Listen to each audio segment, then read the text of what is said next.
भाई उस बंदे की हेल्प करो।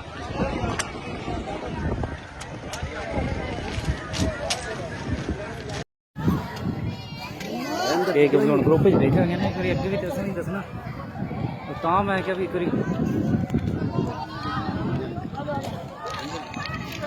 आओ चलो आओ फिर बाद च करा आओ क्योंकि एक बार अगले सारी तसली सही पोजीशन देनी पैनी सारी पोजीशन एक बार सही करके दसनी पैनी।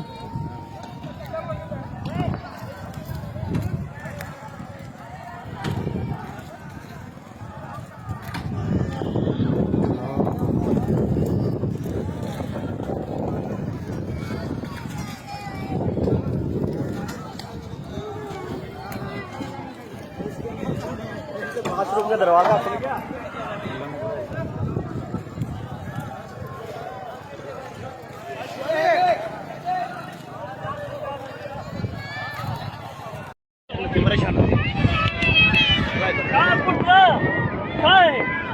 अल्लाह अकबर हमारा तुम्हारा अल्लाह अकबर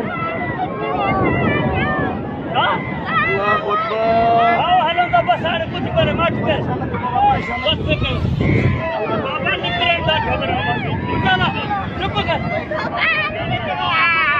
और निकले दा बाहर मत करना ला बाबा मैं खड़ी चाल